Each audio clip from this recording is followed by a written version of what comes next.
السلام عليكم ورحمة الله.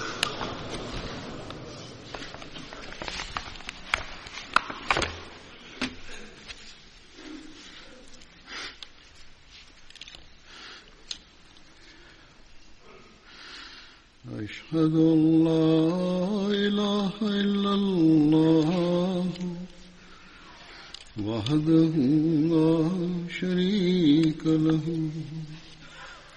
وأشهد أن محمدا عبده ورسوله أما بعد فأعوذ بالله من الشيطان الرجيم بسم الله الرحمن الرحيم الحمد لله رب العالمين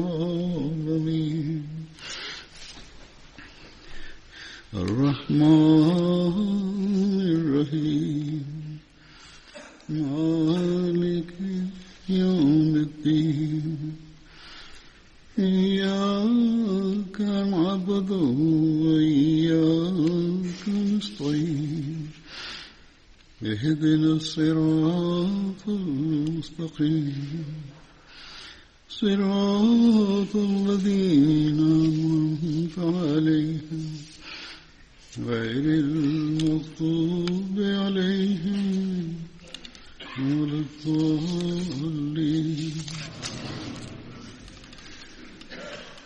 ഇന്നും ഞാൻ ബദരി സഹാബാക്കളെ കുറിച്ച് തന്നെ പറയുന്നതായിരിക്കും. ആദ്യമായി പറയാൻ പോകുന്ന സഹാബി, അദ്ദേഹത്തിന്റെ പേര് ഹസ്രത്ത് മുസാഹിർ ബിൻ റാഫി എന്നാണ്. ഹസ്രത്ത് മുസാഹിറിന്റെ പിതാവിന്റെ പേര് റാഫി ബിൻ അദി എന്നായിരുന്നു. ഹസ്രത്ത് മുസാഹിറിന്റെ ബന്ധം അൻസാറുകളുടെ ഗോത്രമായ ഔസിലെ കുടുംബം ബനു ഹാരിസ ബിൻ ഹാരിസുമായിട്ടാണ്. ഹസ്രത്ത് മുസാഹിർ, ഹസ്രത്ത് സുഹൈർ എന്നിവർ രണ്ടുപേരും സഹോദരന്മാരായിരുന്നു. ഇവർ രണ്ടുപേരും ഹസ്രത്ത് റാഫി ബിൻ ഖുദൈജിന്റെ പിതൃവ്യരായിരുന്നു. അതായത് ഹസ്രത്ത് റാഫി ബിൻ ഖുദൈജിന്റെ പരാമർശവും കാണാം. അദ്ദേഹം ബദരി സഹാബി ആയിരുന്നില്ല. അദ്ദേഹത്തിനും ചരിത്രത്തിൽ ഒരു ഉന്നത സ്ഥാനമുണ്ട്. അദ്ദേഹത്തിന്റെ ഇവർ പിതൃവ്യരായിരുന്നു. അതായത് സഹോദരപുത്രന്റെ പേര് റാഫി എന്നായിരുന്നു. അതുപോലെ തന്നെ പിതാവിന്റെ പേരും റാഫി എന്നായിരുന്നു. ഹസ്രത്ത് റാഫിനെ കുറിച്ച് അല്പം ചുരുങ്ങിലയിൽ പറയാം. അദ്ദേഹം ആ സഹാബിയായിരുന്നു ആരാണോ ബദർ യുദ്ധത്തിൽ പോകുന്നതിനു വേണ്ടി സ്വയം സമർപ്പിച്ചത്. എന്നാൽ റസൂലുള്ളാഹി സ്വല്ലല്ലാഹു അലൈഹി വസല്ലം പ്രായം കുറവായത് കാരണം തിരിച്ചയക്കുകയുണ്ടായി. പിന്നീട് ഉഹദിൽ ദിവസം പങ്കെടുക്കാൻ അനുവാദം നൽകി. ഹസ്രത്ത് റാഫി ഉഹദ്, ഖന്ദക് മുതലായ മറ്റെല്ലാ യുദ്ധങ്ങളിലും പങ്കെടുത്തു. ഉഹദ് ദിവസം ഒരു അമ്പ് അദ്ദേഹത്തിന്റെ വാരിയലിൽ കൊണ്ടു. ആ അമ്പ് എടുത്തു. എന്നാൽ അതിന്റെ മുൻഭാഗം മരണം വരെ അദ്ദേഹത്തിന്റെ ശരീരത്തിൽ തന്നെ നിന്നു. റസൂലുള്ളാഹി സ്വല്ലല്ലാഹു അലൈഹി വസല്ലം ഹസ്രത്ത് റാഫിനോട് പറയുകയുണ്ടായി, ഖിയാമത്ത് നാളിൽ ഞാൻ നിങ്ങൾക്കായി സാക്ഷ്യം വഹിക്കുന്നത്. അദ്ദേഹത്തിന്റെ വഫാത്ത് അബ്ദുൽ മലിക് ബിൻ മർവാന്റെ ഭരണകാലഘട്ടത്ത് 74 ഹിജ്രിയിൽ 86-ാമത്തെ വയസ്സിൽ ഉണ്ടായി. ഇതായിരുന്നു അദ്ദേഹത്തിന്റെ സഹോദരനെ പുത്രനെ കുറിച്ചുള്ള പരാമർശം. ഹസ്രത്ത് സുഹൈറിനെ കുറിച്ച് പറയാം. ഇമാം ബുഖാരി ഈ കാര്യത്തെ പരാമർശിക്കുന്നുണ്ട്. ഹസ്രത്ത് സുഹൈർ തന്റെ സഹോദരനോടൊപ്പം ബദർ യുദ്ധത്തിൽ പങ്കെടുത്തിരുന്നു. ആ സഹോദരന്റെ പേര് അദ്ദേഹം തന്റെ ഗ്രന്ഥത്തിൽ എഴുതിയിട്ടില്ല. ബുഖാരിയുടെ വ്യാഖ്യാതാക്കൾ എഴുതിയിട്ടുണ്ട്. ഹസ്രത്ത് സുഹൈറിന്റെ സഹോദരന്റെ പേര് മുസാഹിർ എന്നായിരുന്നു. അതുപോലെ തന്നെ സീറത്തുൻ നബി അടങ്ങിയിട്ടുള്ള ഗ്രന്ഥം സുബലുൽ ഹുദ വർ റുഷാൽ ഹസ്രത്ത് സുഹൈർ ബിൻ റാഫിനെ കുറിച്ച് എഴുതിയിട്ടുണ്ട്. ബുഖാരിയുടെ അഭിപ്രായ പ്രകാരം ഈ സഹോദരൻ ഹസ്രത്ത് മുസാഹിർ ബദർ യുദ്ധത്തിൽ പങ്കെടുത്തിരുന്നു. ഹസ്രത്ത് സുഹൈറിനെ പറയുന്നു, മുസാഹിറിനെ കുറിച്ചാണ് വിമർശം നടക്കുന്നത്, അദ്ദേഹത്തെ കുറിച്ചാണ് പറഞ്ഞുകൊണ്ടിരിക്കുന്നത്. സഹാബാക്കളുടെ സംഭവങ്ങൾ എഴുതിയിട്ടുള്ള പുസ്തകം ഏതുപോലെ ഉസ്ദുൽ ഗാബ, ലസാബ വൽ ഇസ്തിആബ് മുതലായവയിൽ അത് മുസാഹിറിന്റെ സംഭവങ്ങളുമായി ബന്ധപ്പെട്ടുകൊണ്ട് അദ്ദേഹം ബദർ യുദ്ധത്തിൽ പങ്കെടുത്തതിനെ കുറിച്ചുള്ള പരാമർശം കാണാൻ സാധ്യമല്ല.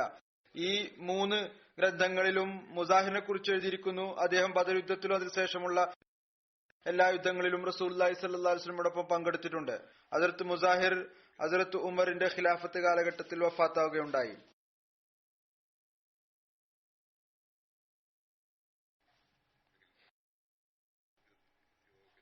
ഏതെല്ലാം ഗ്രന്ഥങ്ങളാണോ ഹസ്രത്ത് മുസാഹിറിനെ തെളിയിക്കുന്നത് അദ്ദേഹം ബദർ യുദ്ധത്തിൽ പങ്കെടുത്തിട്ടുള്ളത്, അതിലാണ് ഏറ്റവും കൂടുതൽ വിശ്വാസം അർപ്പിക്കുന്നത്. Yahya bin Sahl bin Abu Hasma വിവരിക്കുന്നു, ഹസ്രത്ത് മുസാഹിർ ബിൻ റാഫി ഹാരിസ് എന്റെ പിതാവിന്റെ അടുത്തേക്ക് സിറിയ രാജ്യത്തിൽ നിന്ന് ഏതാനും കരുത്തരായ തൊഴിലാളികളെ കൊണ്ടുവന്നു. അദ്ദേഹത്തിന്റെ ഭൂമിയിൽ ജോലി ചെയ്യിപ്പിക്കുന്നതിനായി. അവർ ഖൈബറിലെത്തിയപ്പോൾ അവരവിടെ 3 ദിവസം താമസിച്ചു. അവിടെ യഹൂദികൾ ഈ തൊഴിലാളികളെ ഹസ്രത്ത് മുസാഹിറിനെ വധിക്കാനായി പ്രകോപിപ്പിക്കുകയുണ്ടായി. 3-4 കത്തികൾ രഹസ്യമായി നൽകുകയുണ്ടായി. ഹസ്രത്ത് മുസാഹിർ ഖൈബറിൽ നിന്ന് പുറത്തു വന്നപ്പോൾ സബാർന എന്നു പേരുള്ള സ്ഥലത്തെത്തിയപ്പോൾ അത് ഖൈബറിൽ നിന്ന് 6 മൈൽ ദൂരത്തിലുള്ള സ്ഥലമാണ്. അവർ ഹസ്രത്ത് മുസാഹിറിനെ ആക്രമിച്ചു, വയറ്റിൽ കത്തികുത്തിക്കൊണ്ട് ഷഹീദാക്കുകയും ചെയ്തു. പിന്നീട് അവർ ഖൈബറിലേക്ക് തിരിച്ചുപോയി. യഹൂദികൾ അവർക്ക് ഹേയവും ഭക്ഷണവും മറ്റും നൽകിക്കൊണ്ട് തിരിച്ചയക്കുകയുണ്ടായി. ഏതുവരെ എന്നാൽ അവർ സിറിയ രാജ്യത്ത് തിരിച്ചെത്തുകയുണ്ടായി. ഹസ്രത്ത് ഉമർ ബിൻ ഖത്താബിന് ഈ വാർത്ത ലഭിച്ചപ്പോൾ അദ്ദേഹം പറഞ്ഞു, ഞാൻ ഖൈബറിലേക്ക് പുറപ്പെടുന്ന ആളാണ്. അവിടെയുള്ള ധനം വിതരണം ചെയ്യാനാണ്, അതിന്റെ അതിരുകൾ നിശ്ചയിക്കാൻ പോവുകയാണ്, അതിന്റെ ഭൂമിയിൽ അളവെടുക്കുകയും ചെയ്യുന്നതാണ്. അതായത് അതിന് പകരം ചോദിക്കുന്നതായിരിക്കും. യഹൂദികളെ അവിടെ നിന്ന് നാടുകടത്തുന്നതായിരിക്കും.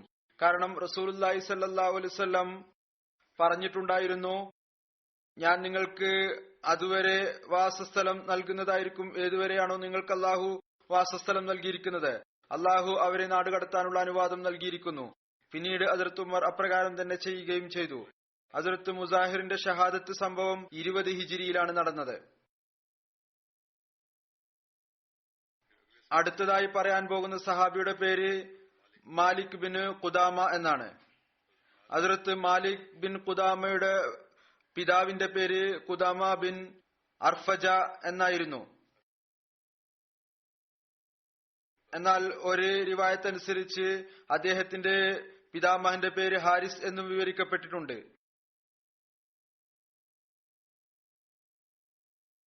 അതായത് അർഫജ എന്നതിന് പകരം ഹാരിസ് എന്നും പറയപ്പെട്ടിരുന്നു. ഹസ്രത്ത് മാലിക് അൻസാറുകളുടെ ഗോത്രമായ ഔസിലെ കുടുംബം ബനു ഗനമിൽ നിന്നുള്ള ആളായിരുന്നു. ഹസ്രത്ത് മാലിക് തന്റെ ഒരു സഹോദരൻ ഹസ്രത്ത് മുൻദിർ ബിൻ ഖുദാമയോടൊപ്പം ബദർ യുദ്ധത്തിൽ ഷഹീദാവുകയുണ്ടായി. ഇതുകൂടാതെ ഹസ്രത്ത് മാലിക് ഉഹദ് യുദ്ധത്തിലും പങ്കെടുത്തിരുന്നു. അടുത്തതായി പറയാൻ പോകുന്ന സഹാബിയുടെ പേര്, അദ്ദേഹത്തിന്റെ പേരാണ് ഹസ്രത്ത് ഹുവൈം ബിൻ ഫാത്തിഖ്. ഹസ്രത്ത് ഹുവൈം ബിൻ ഫാത്തിഖിന്റെ ബന്ധം ബനു അബ്ദുൽ ഇദിയുമായിട്ടാണ്. ഇദ്ദേഹത്തിന്റെ പിതാവിന്റെ പേര് ഫാത്തിഹ് ബിൻ അക്രം എന്നും അക്രം ബിൻ ഷദാദ് എന്നും വിവരിക്കപ്പെടുന്നു. അദ്ദേഹത്തിന്റെ സ്ഥാനപ്പേര് അബു യഹിയ എന്നും മറ്റൊരു റിവായത്ത് അനുസരിച്ച് അബു ഐമൻ എന്നും വിവരിക്കപ്പെട്ടിരിക്കുന്നു. കാരണം അദ്ദേഹത്തിന്റെ മകന്റെ പേര് ഹസ്രത്ത് ഐമൻ ബിൻ അക്രം എന്നായിരുന്നു. ഹസ്രത്ത് ഹുറൈം ബിൻ ഫാത്തിഖ് തന്റെ സഹോദരൻ ഹസ്രത്ത് സബ്ര ബിൻ ഫാത്തിഖിനും ബദർ യുദ്ധത്തിൽ പങ്കെടുത്തു. ഒരഭിപ്രായ പ്രകാരം ഹസ്രത്ത് ഹുറൈം ഹുദൈബിയ സന്ധിയിലും പങ്കെടുത്തിരുന്നു. ഒരു പ്രസിദ്ധിയില്ലാത്ത വേദനം ഇതുകൂടിയാണ്. ഹസ്രത്ത് ഹുവൈമും അദ്ദേഹത്തിന്റെ മകൻ ഐമനും അപ്പോഴാണ് ഇസ്ലാം സ്വീകരിച്ചത്. മക്ക വിജയത്തിന് ശേഷം ബനു അസദ് ഗോത്രം എപ്പോഴാണോ ഇസ്ലാം സ്വീകരിച്ചത്. എന്നാൽ ആദ്യത്തെ നിവേദനമാണ് കൂടുതൽ ശരിയായിട്ടുള്ളത്. ഹസ്രത്ത് ഹുവൈം ബദർ യുദ്ധത്തിൽ ഉൾപ്പെട്ടു. ഇമാം ബുഖാരി തന്റെ ഗ്രന്ഥം അത്താരിഖുൽ കബീറിൽ അദ്ദേഹം ബദരി സഹാബിയാണെന്ന് വിവരിച്ചിട്ടുണ്ട്. ഹസ്രത്ത് ഹുവൈം മകനോടൊപ്പം പിന്നീട് കൂഫയിലേക്ക് പോയി. ഒരു നിവേദനം അനുസരിച്ച് ഇവർ രണ്ടുപേരും റക്ക നഗരത്തിൽ, അത് ഫുറാത്ത് നദിയുടെ പടിഞ്ഞാറ് വശത്തുള്ള പ്രസിദ്ധമായ ഒരു നഗരമാണ്, അവിടേക്ക് താമസം മാറ്റി. ഇവർ രണ്ടുപേരും അവിടെ അമീർ മുആവിയുടെ ഭരണകാലത്ത് വഫാത്തായി. ഹസ്രത്ത് ഖുവൈം ബിൻ അത്തിഖ് താൻ ഇസ്ലാം സ്വീകരിച്ച സംഭവം ഇപ്രകാരം വിവരിക്കുന്നു: ഞാൻ തന്റെ ഒട്ടകങ്ങളെ തിരഞ്ഞുകൊണ്ട് പുറപ്പെട്ടു. ഒട്ടകങ്ങൾ കളഞ്ഞുപോയിരുന്നു. അവയുടെ അടയാളങ്ങൾ പിന്തുടർന്നുകൊണ്ട് എനിക്ക് രാത്രിയായി. അങ്ങനെ ഞാൻ അബ്രക്കുൽ അസ്ഹാഫ് എന്ന സ്ഥലത്ത്, അതായത് ബനു അസ്ഫിൻ ബിൻ സഹീമയുടെ വെള്ളം കുടിക്കുന്ന പ്രസിദ്ധമായ സ്ഥലത്ത്, അത് മദീനയിൽ നിന്ന് ബസ്രയിലേക്കുള്ള വഴിയിലാണ്, അവിടെ അതിനെ കണ്ടെത്തി. ഞാൻ അവയെ തന്നെ കെട്ടിയിട്ടു. അതിലെ ഒരു ഒട്ടകത്തിന്റെ തുടയിൽ ചാരി കിടന്നു. അവിടെ തന്നെ ഇരുന്നു രാത്രി കഴിച്ചു കൂട്ടുന്നതിനു വേണ്ടി. പറയുന്നു, ഇത് നബി കരീം സല്ലല്ലാഹു അലൈഹി വസല്ലമയുടെ ഹിജ്റത്തിന്റെ ആരംഭ കാലഘട്ടമാണ്. ഞാൻ പറഞ്ഞു, ഞാൻ ഈ താഴ്വരയുടെ നേതാവിനോട് അഭയം ചോദിക്കുന്നു. ഉയർന്ന ശബ്ദത്തിൽ അവരുടെ ആചാരമായിരുന്നു അത്. ആ കാലഘട്ടത്തിൽ ഞാൻ ഈ താഴ്വരയുടെ മഹാനോട് അഭയം ചോദിക്കുന്നു. ഹദ്റത്ത് ഖുറൈം പറയുന്നു, ജാഹിലിയ കാലഘട്ടത്തിൽ ആളുകൾ ഇങ്ങനെയാണ് പറയാറുണ്ടായിരുന്നത്. ജാഹിലിയ കാലത്ത് ഏതെങ്കിലും ഒരു ഒഴിഞ്ഞ താഴ്വരയിൽ രാത്രി കഴിച്ചു കൂട്ടുന്നതിന് വേണ്ടി പ്രവേശിച്ചാൽ അവിടെയുള്ള ആളുകളിൽ നിന്നും അവിടെയുള്ള വിഡ്ഢികളുടെ കുഴപ്പങ്ങളിൽ നിന്നും രക്ഷപ്പെടുന്നതിനു വേണ്ടി ഈ വാക്കുകൾ പറയുമായിരുന്നു. ഏതായിരുന്നാലും പറയുന്നു, പെട്ടെന്ന് ഒരു വെളിയാൾ എന്നോട് വിളിച്ചു പറഞ്ഞു. ഞാൻ ഇത് പറഞ്ഞപ്പോൾ ഈ കവിത ചൊല്ലി, നിനക്ക് നന്മയുണ്ടാകട്ടെ, നീ പ്രതാപവാനായ അള്ളാഹുവിനോട് അഭയം ചോദിക്കുക. ആരാണോ ഹറാമും ഹലാലും ഇറക്കിയിരിക്കുന്നത്, അള്ളാഹുവിന്റെ തൗഹീദിനെ ഏറ്റുപറയുക. പിന്നെ നിനക്ക് ജിന്നുകളുടെ ഒരു പരീക്ഷണത്തെയും വിലവെക്കേണ്ടി വരില്ല. നീ അള്ളാഹുവിനെ സ്മരിക്കുമ്പോൾ അനേകം മൈലുകളും ഭൂമികളിലും പർവ്വതങ്ങളുടെ മറവുകളിലും ജിന്നുകളുടെ കുതന്ത്രം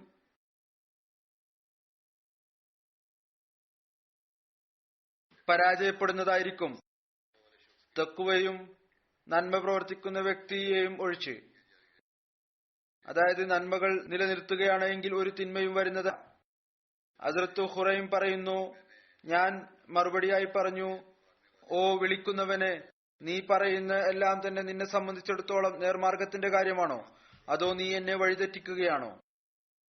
ജാഹിലിയ കാലത്തെ കാര്യം മറ്റൊന്നായിരുന്നു. നീ തൗഹീദിനെ കുറിച്ച് പറയുന്നു. അദ്ദേഹം പറയുന്നു, ഇത് അള്ളാഹുവിന്റെ റസൂലാണ്, നന്മയുള്ള ആളാണ്. യാസീനും ഹാമീനും കൊണ്ടുവന്നിരിക്കുന്നു. അതിനുശേഷം വിശദമായ സൂറത്തുകളും കൊണ്ടുവന്നിട്ടുണ്ട്. അദ്ദേഹമാണ് ഞങ്ങൾ എല്ലാ കാര്യങ്ങളും പറഞ്ഞു തന്നിരിക്കുന്നത്. അദ്ദേഹം ഒരുപാട് കാര്യങ്ങൾ നിഷിദ്ധമാക്കുന്നു, ഒരുപാട് കാര്യങ്ങളെ അനുവദനീയമാക്കുകയും ചെയ്യുന്നു. അദ്ദേഹം നമസ്കരിക്കാനും നോമ്പെടുക്കാനും കൽപ്പിക്കുന്നു, ആളുകളെ തിന്മയിൽ നിന്ന് തടയുന്നു. ഏതൊന്നാണോ മുമ്പ് ജനങ്ങളിൽ ഉണ്ടായിരുന്നത്. ഇദ്ദേഹത്തിന് മറുപടിയായി ലഭിച്ചു, തൗഹീദിന്റെ പ്രഖ്യാപനം ഞങ്ങൾക്ക് ഇപ്രകാരമാണ് അറിയാൻ കഴിഞ്ഞത്, അതുകൊണ്ടാണ് ഞങ്ങൾ ഇത് പറയുന്നത്. ഹസ്രത്ത് ഖുവൈം പറയുന്നു, അള്ളാഹു നിന്നിൽ കരുണ ചൊരിയട്ടെ, നീ ആരാണ്? അദ്ദേഹം പറഞ്ഞു, ഞാൻ മലക് ബിൻ മാലിക് ആണ്. റസൂൽ തിരുമേനി സല്ലല്ലാഹു അലൈഹി വസല്ലം എന്നെ നജദിലെ ജിന്ന് അഥവാ തലവന്മാരിലേക്ക് നിയോഗിച്ചയച്ചിരിക്കുകയാണ്. ഹസ്രത്ത് ഖുറൈം പറയുന്നു, ഞാൻ പറഞ്ഞു, അഥവാ എന്റെ ഒട്ടകങ്ങളെ സംരക്ഷിക്കാനായി ഒരാളെ ലഭിച്ചിരുന്നുവെങ്കിൽ. പരസ്പരം സംസാരിക്കുകയാണ്. അങ്ങനെയാണ് എങ്കിൽ ഞാൻ തീർച്ചയായും ആ റസൂലിന്റെ അടുത്ത് പോകുന്നതാണ്. അദ്ദേഹത്തിന് കാര്യങ്ങൾ നല്ലതായി തോന്നി, തൗഹീദിന്റെ കാര്യങ്ങൾ. ഏതുവരെ എന്നാൽ ഞാൻ അദ്ദേഹത്തിൽ വിശ്വസിക്കുമായിരുന്നു. അദ്ദേഹം പറഞ്ഞു, മലക് ബിൻ മലിക്, ഞാൻ ഇതിന്റെ ഉത്തരവാദിത്വം ഏറ്റെടുക്കാം. താങ്കളുടെ ഒട്ടകങ്ങളെ ഏതുവരെ എന്നാൽ ഞാൻ അവരെ താങ്കളുടെ കുടുംബം വരെ എത്തിക്കാം, ഇൻഷാ അല്ലാഹ് സുരക്ഷിതമായി എത്തിക്കും. പറയുന്നു, ഞാൻ അതിൽ ഒരൊട്ടകത്തെ തയ്യാറാക്കി. എന്നിട്ട് അതിൽ യാത്ര ചെയ്ത് മദീനയിൽ വന്നു. മറ്റു ഒട്ടകങ്ങൾ അദ്ദേഹത്തെ ഏൽപ്പിച്ചു. ഞാൻ ആ സമയത്ത് എത്തിയത് അപ്പോൾ ആളുകൾ ജുമാ നമസ്കാരത്തിൽ മുഴുകിയിരിക്കുകയായിരുന്നു. ജുമായുടെ സമയമായിരുന്നു. ഞാൻ വിചാരിച്ചു, ഇവർ നമസ്കരിച്ചു കഴിയട്ടെ, അതിനുശേഷം ഞാൻ അകത്ത് പ്രവേശിക്കുന്നതാണ്. കാരണം ഞാൻ ക്ഷീണിതനായിരുന്നു. അതുകൊണ്ട് ഞാൻ എന്റെ വാഹനത്തെ അവിടെ ഇരുത്തി. ഹസ്രത്ത് അബൂദർ പുറത്തു വന്നപ്പോൾ അദ്ദേഹം എന്നോട് പറഞ്ഞു, റസൂൽ തിരുമേനി സല്ലല്ലാഹു അലൈഹി വസല്ലം പറയുന്നു, അകത്തേക്ക് വരിക. അങ്ങനെ ഞാൻ അകത്ത് കടന്നു. അവിടുന്ന് എന്നെ കണ്ടപ്പോൾ പറഞ്ഞു, ആ വൃദ്ധനായ ആളുടെ അവസ്ഥ എന്താണ്? ആരാണോ താങ്കൾക്ക് ജാമ്യം നൽകിയത്, താങ്കളുടെ ഒട്ടകത്തെ വീടുകളിലേക്ക് സുരക്ഷിതമായി എത്തിക്കും. അദ്ദേഹം താങ്കളുടെ ഒട്ടകങ്ങളെ സുരക്ഷിതമായി എത്തിച്ചിരിക്കുന്നു. ഈ എല്ലാ ദൃശ്യവും അള്ളാഹു റസൂൽ തിരുമേനി സല്ലല്ലാഹു അലൈഹി വസല്ലമക്ക് അള്ളാഹു അറിവ് നൽകി. ഹദ്റത്ത് ഖുവൈം പറയുന്നു, ഞാൻ പറഞ്ഞു, അള്ളാഹു അദ്ദേഹത്തോട് കരുണ ചൊരിയട്ടെ. റസൂൽ തിരുമേനി സല്ലല്ലാഹു അലൈഹി വസല്ലം പറഞ്ഞു, അതെ, അള്ളാഹു അദ്ദേഹത്തോട് കരുണ ചൊരിയട്ടെ. അപ്പോൾ ഖുറൈം പറഞ്ഞു, ഞാൻ സാക്ഷ്യം വഹിക്കുന്നു, അള്ളാഹു അല്ലാതെ മറ്റൊരു ആരാധ്യനുമില്ല. ഇങ്ങനെ അദ്ദേഹം വളരെ നല്ല നിലയിൽ ഇസ്ലാം സ്വീകരിച്ചു. ഇത് അദ്ദേഹം താൻ ഇസ്ലാം സ്വീകരിച്ച സംഭവം വിവരിച്ചതാണ്. ഹദ്റത്ത് ഖുറൈം ബിൻ ഫാത്തിഖ് അങ്ങേയറ്റം ശുദ്ധപ്രകൃതക്കാരനും വൃത്തി ഇഷ്ടപ്പെടുന്ന ആളുമായിരുന്നു. വസ്ത്രത്തിലും രൂപഭാവത്തിലും ഭംഗിയും വൃത്തിയും വളരെയധികം പരിഗണിക്കുമായിരുന്നു. ഇസ്ലാം സ്വീകരിക്കുന്നതിന് മുമ്പ് നീണ്ട പൈജാമ ധരിക്കുമായിരുന്നു, അല്ലെങ്കിൽ അത്തരത്തിലുള്ള നീണ്ട വസ്ത്രം ധരിക്കുമായിരുന്നു. നീണ്ട മുടിയാണ് ഉണ്ടായിരുന്നത്. മുമ്പ് മുസ്തദ്രിക് ഹാക്കിമിൽ അതിനെക്കുറിച്ച് ഒരു ഹദീസ് വിവരിച്ചിട്ടുണ്ട്. ഹദ്റത്ത് ഖുറൈം ബിൻ ഫാത്തിഖിൽ നിന്ന് നിവേദനം, ഒരിക്കൽ നബി കരീം സല്ലല്ലാഹു അലൈഹി വസല്ലം എന്റെ അടുത്ത് വന്നു. എന്നിട്ട് പറഞ്ഞു, ഓ ഖുറൈം, അഥവാ നിന്നിൽ രണ്ട് കാര്യങ്ങളില്ലായിരുന്നുവെങ്കിൽ നീ വളരെ നല്ല ഒരാളാകുമായിരുന്നു. അദ്ദേഹം പറഞ്ഞു, എന്റെ മാതാപിതാക്കൾ താങ്കളുടെ മേൽ ദണ്ഡമായിരിക്കട്ടെ. ഏതാണ് ആ രണ്ട് കാര്യങ്ങൾ യാ റസൂലുള്ളാഹ്? അവിടുന്ന് പറഞ്ഞു, നിന്റെ മുടി നീട്ടുന്നതും തന്റെ പൈജാമ നീട്ടിയിടുന്നതും. അതായത് നീണ്ട പൈജാമ അഹങ്കാരം കൊണ്ട് ധരിക്കുന്നത് പോലെ വിധം ധരിക്കുന്നത്. ഹദ്റത്ത് ഖുറൈം പറയുന്നു, ഖുറൈം പോവുകയും തന്റെ മുടി മുറിക്കുകയും തന്റെ പൈജാമ ചെറുതാക്കുകയും ചെയ്തു. ഒരു റിവായത്ത് ഇതാണ്. ഒരു റിവായത്ത് പ്രകാരമുണ്ട്, താരിഖുൽ കബീറിൽ ഹദ്റത്ത് ഹിബ്നു അൻദലിയയിൽ നിന്ന് നിവേദനം, നബി സല്ലല്ലാഹു അലൈഹി വസല്ലം പറഞ്ഞു, ഖുറൈം അസദി എത്ര നല്ല ആളാകുമായിരുന്നു. അഥവാ തന്റെ തോൾ വരെ വളർത്താതിരിക്കുകയും അതുപോലെ തന്നെ പൈജാമ നീട്ടി ഇടുകയും ചെയ്യാതിരുന്നുവെങ്കിൽ, അഹങ്കാരം എന്ന നിലയിൽ തന്റെ താഴെയുള്ള വസ്ത്രം പൈജാമ അല്ലെങ്കിൽ താഴെ ധരിക്കുന്ന വസ്ത്രം അത് നീട്ടിയിടുകയും ചെയ്യാമെങ്കിൽ. ഹദ്റത്ത് ഖുറൈമിലേക്ക് ഈ കാര്യം എത്തിയപ്പോൾ അദ്ദേഹം തന്റെ ചെറിയ കത്രിക എടുത്തു, തന്റെ മുടി ചെവി വരെ മുറിച്ചു കളഞ്ഞു. നീണ്ട മുടിക്ക് പകരം തന്റെ പൈജാമ ചെറുതാക്കുകയും തന്റെ പൈജാമ നെരിയാണിക്ക് പകുതി വരെ ആക്കുകയും ചെയ്തു. കാരണം ആ കാലത്ത് അഹങ്കാരത്തിന്റെ അടയാളമായി അത് കണക്കാക്കിയിരുന്നു. അതുകൊണ്ട് ഇപ്രകാരം ചോദിക്കുന്നവർക്ക് മുടി നീട്ടു വളർത്തുന്നതിൽ എന്താണ് കുഴപ്പം? അവർ അത്രത്തോളം മുടിയാണ് വെക്കേണ്ടത് എത്രത്തോളമാണ് റസൂലുള്ളാഹി സ്വല്ലല്ലാഹു അലൈഹി വസല്ലം പറഞ്ഞിട്ടുള്ളത്, ചെവി വരെ, ചെവിയുടെ ഭാഗം വരെ. അതല്ലാതെ സ്ത്രീകളെ പോലെ മുടി നീട്ടി വളർത്താൻ പാടില്ല. ഹസ്രത്ത് ഉമറിന്റെ കാലഘട്ടത്തിൽ ഷാം ജയിച്ചടക്കുന്നതിൽ ഇദ്ദേഹം ഉൾപ്പെട്ടിരുന്നു.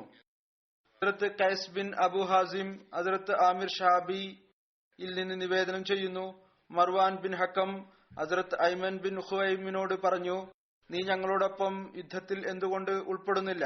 അദ്ദേഹം പറഞ്ഞു, എന്റെ പിതാവും എന്റെ പിതൃവ്യനും ബദർ യുദ്ധത്തിൽ പങ്കെടുത്തിരുന്നു. അവർ എനിക്ക് ഈ കൽപ്പന താക്കീതായി നൽകിയിട്ടുണ്ട്, ഞാൻ അത്തരത്തിലുള്ള ഒരാളോട് യുദ്ധം ചെയ്യരുത്. ആരാണ് പറയുന്നത് അല്ലാഹു അല്ലാതെ ആരാധ്യൻ മറ്റാരുമില്ല എന്ന്? ഹസ്രത്ത് ഐമൻ മർവാൻ ബിൻ ഹക്കമിനോട് പറഞ്ഞു, അഥവാ നീ എന്റെ അടുത്ത് അഗ്നിയിൽ നിന്നുള്ള മോചനം കൊണ്ടുവന്നിട്ടുണ്ടെങ്കിൽ ഞാൻ താങ്കളോടൊപ്പം യുദ്ധത്തിൽ പങ്കെടുക്കാം. അപ്പോൾ മർവാൻ പറഞ്ഞു, നീ ഞങ്ങളുടെ അടുത്ത് നിന്ന് കടന്നു പോവുക. അദ്ദേഹം അവിടുന്ന് പോകുമ്പോൾ ഈ കവിത ചൊല്ലുന്നുണ്ടായിരുന്നു, ഞാൻ അത്തരത്തിലുള്ള ഒരാളുമായി യുദ്ധം ചെയ്യുക. ആരാണോ ഖുറൈശികളുടെ മറ്റേതെങ്കിലും ഒരു രാജാവിനെ പ്രകീർത്തിക്കുന്നത്, അയാൾക്ക് അയാളുടെ ഭരണകൂടം എന്റെ മേൽ എന്റെ പാപവുമാണ്. ഞാൻ അത്തരത്തിലുള്ള അജ്ഞതയിൽ നിന്നും കോപത്തിൽ നിന്നും അള്ളാഹുവിനോട് അഭയം ചോദിക്കുന്നു. ഞാൻ ഒരു മുസ്ലിമിനെ ഒരു കുറ്റവും ഇല്ലാതെ വധിക്കുക, അഥവാ അങ്ങനെയാണ് എങ്കിൽ ഞാൻ എത്രമാത്രം ജീവിച്ചിട്ടും അത് എനിക്കൊരു പ്രയോജനവുമില്ല. ഇന്നത്തെ മുസ്ലിങ്ങളുടെ പ്രവർത്തനം നോക്കുക, അപ്പോൾ അവർ അധ്യാപനങ്ങളിൽ നിന്ന് എത്രമാത്രം വിദൂരപ്പെട്ടിരിക്കുന്നു എന്ന് മനസ്സിലാക്കാൻ സാധിക്കുന്നതാണ്. അടുത്തതായി പറയാൻ പോകുന്ന സഹാബി ഹദ്റത്ത് മുഅമ്മിർ ബിൻ ഹാരിസ് എന്നാണ് അദ്ദേഹത്തിന്റെ പേര്. ഹദ്റത്ത് മുഅമ്മിർ ബിൻ ഹാരിസിന്റെ ബന്ധം ഖുറൈശികളുടെ കുടുംബം ബനു ജുമായുമായിട്ടാണ്. അദ്ദേഹത്തിന്റെ പിതാവിന്റെ പേര് ഹാരിസ് ബിൻ നുമാൻ എന്നാണ്.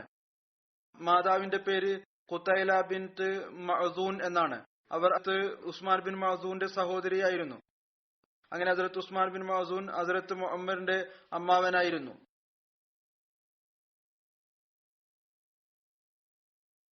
ഹദ്റത്ത് മുഅമ്മിറിന് രണ്ട് സഹോദരന്മാരുണ്ടായിരുന്നു. അവരുടെ പേര് ഹാത്തിബ് എന്നും ഖത്താബ് എന്നായിരുന്നു. ഇവർ മൂന്നുപേരും റസൂൽ തിരുമേനി സല്ലല്ലാഹു അലൈഹി വസല്ലം ദാറുൽ അർക്കമിൽ വരുന്നതിന് മുമ്പ് തന്നെ ഇസ്ലാം സ്വീകരിച്ചു കഴിഞ്ഞിരുന്നു. ഹദ്റത്ത് മുഅമ്മിറിനെ അസ്സാബിഖൂനൽ അവ്വലൂനിൽ എണ്ണപ്പെടുന്നു. ഹസ്രത്ത് ആയിഷ ബിൻത്ത് ഖുദാമയിൽ നിന്ന് നിവേദനം, ബനു മസൂനിൽ നിന്ന് ഹസ്രത്ത് ഉസ്മാൻ, ഹസ്രത്ത് ഖുദാമ, ഹസ്രത്ത് അബ്ദുല്ല, ഹസ്രത്ത് സായിബ് ബിൻ ഉസ്മാൻ ബിൻ മഅദൂൻ, ഹസ്രത്ത് മുഅമ്മിദ് ബിൻ ഹാരിസ് എന്നിവർ മക്കയിൽ നിന്ന് ഹിജ്റത്ത് ചെയ്ത് മദീനയിൽ വന്നു. അപ്പോൾ ഹസ്രത്ത് അബ്ദുല്ല ബിൻ സലമ അജ്ലാനിയുടെ വീട്ടിലാണ് താമസിച്ചത്. റസൂൽ തിരുമേനി സല്ലല്ലാഹു അലൈഹി വസല്ലം മുഅമ്മറിന്റെ സഹോദര ബന്ധം ഹസ്രത്ത് മുആദ് ബിൻ അഫ്രാഉമായി നടത്തി. ഹസ്രത്ത് മുഅമ്മർ ബിൻ ഹാരിസ് ബദർ, ഉഹദ്, ഖന്ദക് അടക്കം എല്ലാ യുദ്ധങ്ങളിലും റസൂൽ തിരുമേനി സല്ലല്ലാഹു അലൈഹി വസല്ലമയ്ക്കൊപ്പം പങ്കെടുത്തു. ഹസ്രത്ത് മുഅമ്മർ ബിൻ ഹാരിസിന്റെ മരണം ഹസ്രത്ത് ഉമറിന്റെ ഖിലാഫത്ത് കാലഘട്ടത്തിൽ 23 ഹിജ്രിയിൽ വെച്ച് നടന്നു. അടുത്തതായി പറയാൻ പോകുന്ന സഹാബിയുടെ പേര് ഹസ്രത്ത് സുഹൈർ ബിൻ റാഫി എന്നാണ്. ഇദ്ദേഹം ആദ്യം പറഞ്ഞ സഹാബിയുടെ മുസാഹിറിന്റെ സഹോദരനായിരുന്നു. ഹസ്രത്ത് സുഹൈർ അൻസാറുടെ ഗോത്രം, ഔസിലെ കുടുംബം ബനു ഹാരിസ ബിൻ ഹാരിസുമായിട്ട് ബന്ധമുള്ള ആളാണ്. ഹസ്രത്ത് സുഹൈർ റാഫിന്റെ മകന്റെ പേര് ഉസൈദ് എന്നാണ്. അദ്ദേഹത്തിനും സഹാബിയാകാനുള്ള ഭാഗ്യം സിദ്ധിച്ചിട്ടുണ്ട്. ഹസ്രത്ത് സുഹൈർ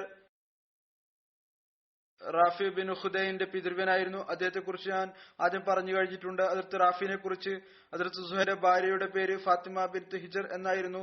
അവർ ബനു അദി ബിൻ ഗനം ഗോത്രത്തിൽ നിന്നായിരുന്നു. ഹസ്രത്ത് മുസാഹിർ ബിൻ റാഫി ഹസ്രത്ത് സുഹൈറിന്റെ സ്വന്തം സഹോദരനായിരുന്നു.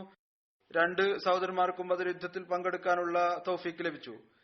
ചിലർ പറയുന്നു ഇല്ല എന്ന്, എന്നാൽ അധിക ചരിത്രകാരന്മാർ പറഞ്ഞു ഇവർ 2 സഹോദരന്മാരും പങ്കെടുത്തിരുന്നു എന്നാണ്.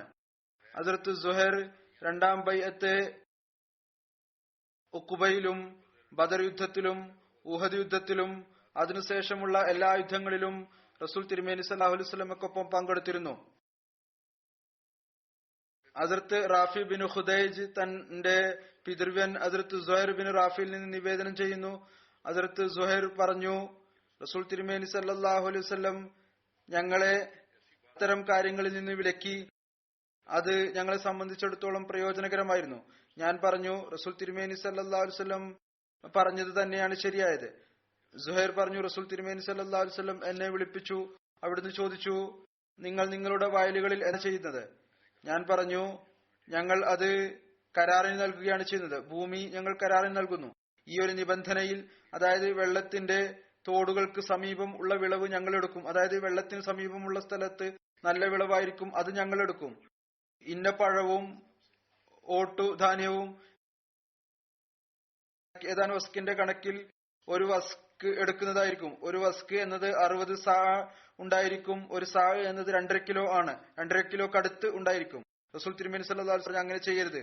നിങ്ങൾ സ്വയം അത് കൃഷി ചെയ്യുക, അല്ലെങ്കിൽ കൃഷി ചെയ്യിപ്പിക്കുക, അല്ലെങ്കിൽ അത് വെറുതെ ഇടുക. ഹസ്രത്ത് റാഫി പറയുമായിരുന്നു, ഞാൻ പറഞ്ഞു, ഞാൻ കേട്ടു, ഇനി അങ്ങനെ തന്നെ ആയിരിക്കും. അതിനുശേഷം ഞങ്ങൾ സ്വയം കൃഷി ചെയ്യുമായിരുന്നു, അല്ലെങ്കിൽ അത്തരം രീതിയിൽ എടുക്കുമായിരുന്നു. ഏതൊന്നാണോ അവകാശികൾക്ക് അതിന്റെ അവകാശം ലഭിക്കുന്ന വിധത്തിലുള്ളത്. അടുത്തതായി പറയാൻ പോകുന്ന സഹാബി, അദ്ദേഹത്തിന്റെ പേര് ഹസ്രത്ത് അമർ ബിൻ അയാസ് എന്നാണ്. ഹസ്രത്ത് അമർ യമൻകാരനായിരുന്നു. അൻസാറുകളുടെ ഗോത്രം ബനോസാന്റെ സഖ്യകക്ഷിയായിരുന്നു. അദ്ദേഹത്തിന്റെ പിതാവിന്റെ പേര് അയാസ് ബിൻ അമ്ര എന്നായിരുന്നു. ഒരഭിപ്രായം ഇപ്രകാരം ഉണ്ട്, റിവായത്ത് ഇദ്ദേഹത്തിന്റെ പിതാമഹന്റെ പേര് സെയ്ദ് എന്നായിരുന്നു. ഹസ്രത്ത് അമർ ബദർ, ഉഹദ് യുദ്ധങ്ങളിൽ റസൂൽ തിരുമേനി സല്ലല്ലാഹു അലൈഹി വസല്ലമയോടൊപ്പം പങ്കെടുത്തു. ഹസ്രത്ത് അമർ ഹസ്രത്ത് റബി ബിൻ അയാസ്, ഹസ്രത്ത് വറക്ക ബിൻ അയാസ് എന്നിവരുടെ സഹോദരനായിരുന്നു. ഈ 3 സഹോദരന്മാർക്കും ബദർ യുദ്ധത്തിൽ പങ്കെടുക്കാനുള്ള അവസരം ലഭിച്ചു. അടുത്തതായി പറയാൻ പോകുന്ന സഹാബിയുടെ പേര് ഹസ്രത്ത് മുദ്ലിജ് ബിൻ അമ്ര എന്നാണ്. ഹസ്രത്ത് മുദ്ലിജ് ബിൻ അമ്രിന്റെ പേര് മിദ്ലാജ് എന്നും വിവരിക്കപ്പെട്ടിട്ടുണ്ട്. അദ്ദേഹത്തിന്റെ ബന്ധം ബനു സുലൈം ഗോത്രത്തിന്റെ കുടുംബം ബനു ജസറുമായിട്ടാണ്. ഇത് ബനു കബീർ ബിൻ ഗനം ബിൽ ജുൽദാന്റെ സഖ്യകക്ഷിയായിരുന്നു. എന്നാൽ മറ്റൊരു അഭിപ്രായ പ്രകാരം ബനു അമ്ര ബിൻ ജൽദാന്റെ സഖ്യകക്ഷിയായിരുന്നു. അവർ പിന്നീട് ബനു അബ്ദു ഷംസിന്റെ സഖ്യകക്ഷിയായിരുന്നു. ഹസ്രത്ത് മുദ്ലിജ് ബദർ യുദ്ധത്തിൽ തന്റെ 2 സഹോദരന്മാർ ഹസ്രത്ത് സഖബ് ബിൻ അമ്ര, ഹസ്രത്ത് മാലിക് ബിൻ അമ്ര എന്നിവരോടൊപ്പം പങ്കെടുത്തിരുന്നു. ഹസ്രത്ത് മുദ്ലിജ് അമ്ര റസൂൽ തിരുമേനി സല്ലല്ലാഹു അലൈഹി വസല്ലമയ്ക്കൊപ്പം ബദർ, ഉഹദ് പിന്നീടുള്ള എല്ലാ യുദ്ധങ്ങളിലും പങ്കെടുത്തിരുന്നു. ഹസ്രത്ത് മുജ്ലിദ് ബിൻ അംറിന്റെ വഫാത്ത് 50 ഹിജ്രിയിൽ ഹസ്രത്ത് അമീർ മുആവിയുടെ ഭരണകാലത്താണ് നടന്നത്. അടുത്തതായി പറയാൻ പോകുന്ന സഹാബിയുടെ പേര് ഹസ്രത്ത് അബ്ദുല്ല ബിൻ സുഹൈൽ എന്നാണ്. ഹസ്രത്ത് അബ്ദുല്ല, അദ്ദേഹത്തിന്റെ പിതാവിന്റെ പേര് സുഹൈൽ ബിൻ അംർ എന്നും മാതാവിന്റെ പേര് ഫാഖ്ത ബിൻത് അമർ എന്നുമായിരുന്നു. ഇദ്ദേഹത്തിന്റെ സഹോദരന്റെ പേര് അബു ജന്ദൽ എന്നായിരുന്നു. ഹസ്രത്ത് അബ്ദുല്ല തന്റെ സഹോദരൻ അബു ജന്ദലിനേക്കാൾ പ്രായത്തിൽ കൂടുതലുള്ള ആളായിരുന്നു. ഹസ്രത്ത് അബ്ദുല്ലയുടെ സ്ഥാനപ്പേര് അബു സുഹൈൽ എന്നായിരുന്നു. ഹസ്രത്ത് അബ്ദുല്ല ബിൻ സുഹൈലിന്റെ ബന്ധം ഖുറൈശികളുടെ ഗോത്രം ബനു ആമിർ ബിൻ ലോയിയുമായിട്ടായിരുന്നു. ഇബ്നു ഇസാഖ് രണ്ടാം തവണ ഈ ഹബ്ഷയിലേക്ക് ഹിജ്റത്ത് ചെയ്തവരിൽ ഇദ്ദേഹത്തിന്റെ പേര് ഉൾപ്പെടുത്തിയിട്ടുണ്ട്. ചരിത്രത്തിന്റെ ഗ്രന്ഥമാണ്. ഹസ്രത്ത് അബ്ദുല്ല ബിൻ സുഹൈൽ ഹബ്ഷയിൽ നിന്ന് തിരിച്ചു വന്നപ്പോൾ അതിന്റെ പിതാവ് അദ്ദേഹത്തെ പിടിച്ചുകെട്ടി അദ്ദേഹത്തെ തന്റെ ദീനിൽ നിന്ന് മാറ്റുകയുണ്ടായി.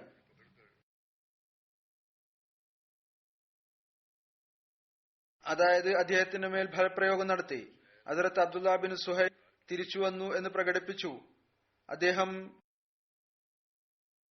മുശ്രിക്കുകളോടൊപ്പം മുസ്ലിങ്ങളെ ആക്രമിക്കുന്നതിനായി പുറപ്പെട്ടു. അദ്ദേഹം പറഞ്ഞു, ശരി, ഞാൻ തിരിച്ചു വരുന്നു എന്ന് പിതാവിനോട് പറഞ്ഞു. ഈ ദീനിൽ നിന്ന്, ഇസ്ലാമിൽ നിന്ന് തൗബ ചെയ്യുന്നു. അദ്ദേഹം മുശ്രിക്കീങ്ങൾക്കൊപ്പം മുസ്ലിങ്ങളെ നേരിടുന്നതിനായി ബദറിലേക്ക് പുറപ്പെട്ടു.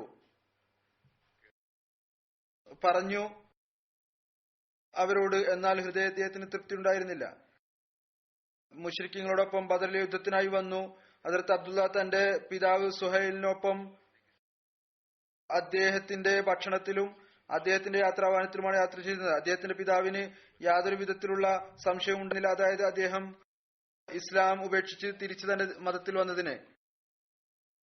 എന്നാൽ ബദറിന്റെ സ്ഥാനത്ത് എത്തിയപ്പോൾ മുസ്ലിങ്ങളും മുശ്രിക്കുകളും ഏറ്റുമുട്ടാൻ നേർക്കുനേർ നിന്നപ്പോൾ രണ്ട് സൈന്യവും പരസ്പരം കണ്ടപ്പോൾ ഹസ്രത്ത് അബ്ദുല്ല ബിൻ സുഹൈൽ മുസ്ലിങ്ങളുടെ ഭാഗത്തേക്ക് തിരിച്ചു വന്നു. യുദ്ധത്തിനു മുമ്പ് റസൂൽ തിരുമേനി സല്ലല്ലാഹു അലൈഹി വസല്ലമയുടെ സമക്ഷത്തിൽ ഹാജരായി. അങ്ങനെ അദ്ദേഹം മുസ്ലിം ആയ അവസ്ഥയിൽ ബദർ യുദ്ധത്തിൽ പങ്കെടുത്തിരുന്നു. അപ്പോൾ അദ്ദേഹത്തിന്റെ പ്രായം 27 വയസ്സായിരുന്നു. ഹസ്രത്ത് അബ്ദുല്ല അപ്രകാരം ചെയ്തത് കാരണം അദ്ദേഹത്തിന്റെ പിതാവ് സുഹൈൽ ബിൻ അമറിന് കഠിനമായ ദേഷ്യം വന്നു. ഹസ്രത്തുല്ല ബിൻ സുഹൈൽ ബദർ, ഉഹദ്, ഖന്ദക് എന്നിങ്ങനെ എല്ലാ യുദ്ധങ്ങളിലും റസൂൽ തിരുമേനി സല്ലല്ലാഹു അലൈഹി വസല്ലമയ്ക്കൊപ്പം പങ്കെടുത്തു. ഹസ്രത്ത് അബ്ദുല്ല മക്ക വിജയ ദിവസം റസൂൽ തിരുമേനി സല്ലല്ലാഹു അലൈഹി വസല്ലമയോട് തന്റെ പിതാവിന് വേണ്ടി ചോദിച്ചു. അതായത് അദ്ദേഹത്തിന് മാപ്പ് നൽകണമെന്നും അഭയത്തിലെടുക്കുക എന്നും പറഞ്ഞു. അദ്ദേഹം റസൂൽ തിരുമേനി സല്ലല്ലാഹു അലൈഹി വസല്ലമയുടെ സമക്ഷം ഹാജരായിക്കൊണ്ട് പറഞ്ഞു, യാ റസൂലുള്ളാഹി സല്ലല്ലാഹു അലൈഹി വസല്ലം, താങ്കൾ എന്റെ പിതാവിന് അഭയം നൽകുമോ? അവിടുന്ന് മറുപടിയായി പറഞ്ഞു, അദ്ദേഹം അല്ലാഹുവിന്റെ അഭയം കൊണ്ട് അഭയത്തിലാണ്. ശരി. അവിടുന്ന് പറഞ്ഞു, അദ്ദേഹം പുറത്തു വരേണ്ടതാണ്. പിന്നീട് റസൂൽ തിരുമേനി സല്ലല്ലാഹു അലൈഹി വസല്ലം തന്റെ അടുത്തുള്ള ആളുകളോട് പറഞ്ഞു, ആരാണോ സുഹൈൽ ബിൻ അംറിനെ കാണുന്നത് അയാളെ നിന്ദാദൃഷ്ടിയോടുകൂടി നോക്കരുത്. എന്റെ ജീവിതം കൊണ്ട് സത്യം, നിശ്ചയമായും സുഹൈൽ ബുദ്ധിയുള്ള ആളും നല്ല മനുഷ്യനുമാണ്.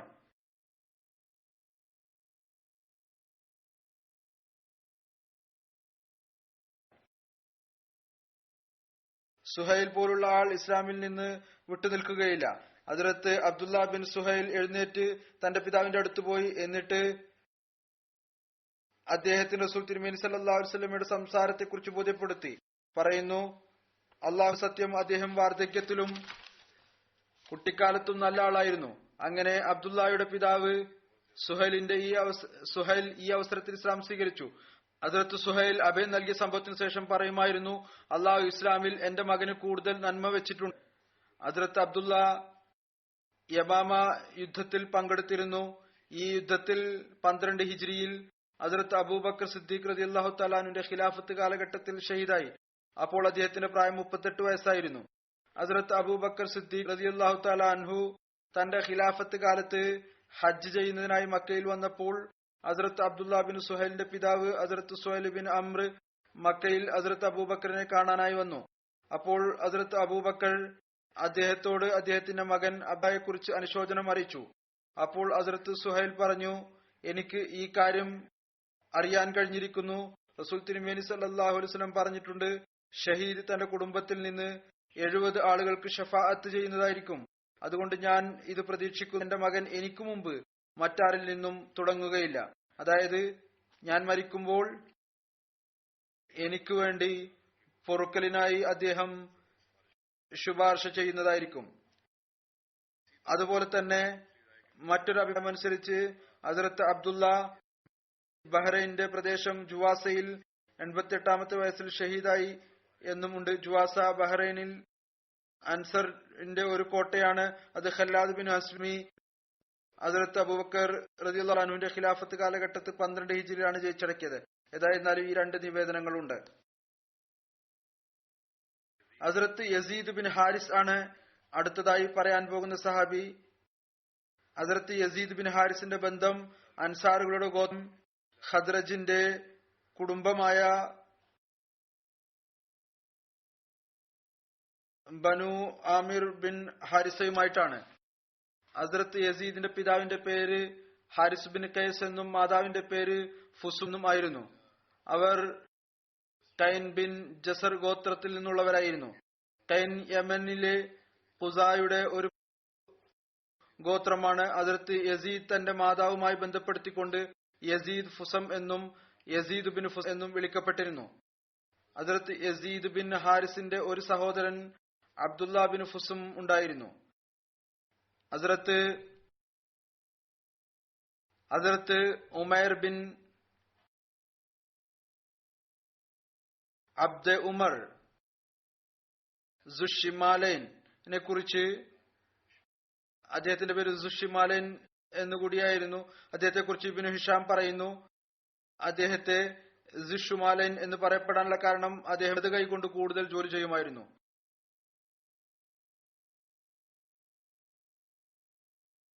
സുൽ യദൈൻ എന്ന പേരിലും അദ്ദേഹം പ്രസിദ്ധനായിരുന്നു.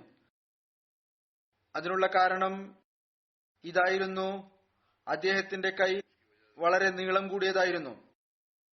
അതുപോലെ തന്നെ ഇപ്രകാരവും പറയപ്പെടുന്നു, അദ്ദേഹം 2 കൈകൾ കൊണ്ടും ജോലി ചെയ്യുമായിരുന്നു. അതുകൊണ്ട് അദ്ദേഹത്തെ സുൽ യദൈൻ എന്നും വിളിക്കപ്പെട്ടിരുന്നു. അദ്ദേഹത്തിന്റെ പേര് ഉമൈർ ബിൻ അബ്ദെ അമ്ര ഖുദായി എന്നായിരുന്നു. അദ്ദേഹം ഇത് ചെയ്ത് മദീനയിലെത്തിയപ്പോൾ റസൂൽ തിരുമേനി സല്ലല്ലാഹു അലൈഹി വസല്ലം ഇദ്ദേഹത്തിനും ഹസ്രത്ത് യസീദ് ബിൻ ഹാരിസിനും ഇടയിൽ സഹോദര്യ ബന്ധം സ്ഥാപിച്ചു. ഇദ്ദേഹത്തെ കുറിച്ച് ഉമൈർ ബിൻ അബ്ദുൽ അമറിനെ അല്ലെങ്കിൽ സുൽഷിമാനെ കുറിച്ച് പറയാൻ കാരണം ഇദ്ദേഹത്തിന്റെ സഹോദര്യ ബന്ധം യസീദ് ബിൻ ഹാരിസുമായി നടത്തിയെന്നതുകൊണ്ടാണ്. ഹസ്രത്ത് യസീദും ഹസ്രത്ത് സുൽഷിമാലൈനും 2 പേർക്കും ബദർ യുദ്ധത്തിൽ പങ്കെടുക്കാൻ ഭാഗ്യം ലഭിച്ചു.